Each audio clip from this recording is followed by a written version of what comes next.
যশোরের অভয়নগর উপজেলার নওয়াপাড়ায় বিশ্বাস ট্রেড ইন্টারন্যাশনাল ও তরফদার ট্রেডার্স নামে দুটি ব্যবসা প্রতিষ্ঠানে ককটেল হামলা হয়েছে। এতে ৩ কর্মচারী আহত হয়েছেন। প্রত্যক্ষদর্শীরা জানান, বুধবার সন্ধ্যায় নওয়াপাড়া রেল স্টেশন বাজারে বিশ্বাস ট্রেড ইন্টারন্যাশনালের কার্যালয়কে লক্ষ্য করে দুটি ককটেল বোমা হামলা চালায় দুর্বৃত্তরা। একটি বোমা প্রতিষ্ঠানের ভেতরে ও একটি বাইরে বিস্ফোরিত হয়। এতে প্রতিষ্ঠানের কর্মচারী মাসুম, শাওন ও জাহাঙ্গীর আহত হন। এর কিছু সময় পর ফেরিঘাট এলাকায় তরফদার ট্রেডার্সের সামনেও আরও একটি বোমা বিস্ফোরিত হয়, তবে সেখানে কেউ হতাহত হননি। খবর পেয়ে সেনাবাহিনী ও পুলিশ দুটি ঘটনাস্থলই পরিদর্শন করেছে।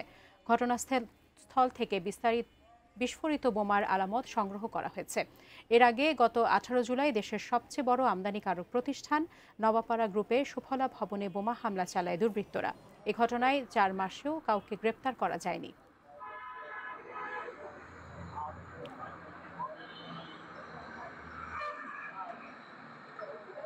দুজন ব্যক্তি অনেকক্ষণ দাঁড়িয়ে থেকে মোটরসাইকেলে সম্ভবত এই কাজটা করছে। দুটো বাইক সম্ভবত ছিল, দুটা বাইক দ্রুত গতির সঙ্গে এদিক চলে গেল যশোরের অভিমুখে। সামনে ফেরিঘাটের ওখানে যে নাকি শুনছে আরেকটি বোম ওখানে ফেলে দিয়ে ওখান থেকে চলে গেছে। রহস্যকর সাউন্ড ওর মাথায় লাগছে হালকা, আর আমার ছিলাম সামনে, আমার কানে একটু প্রবলেম।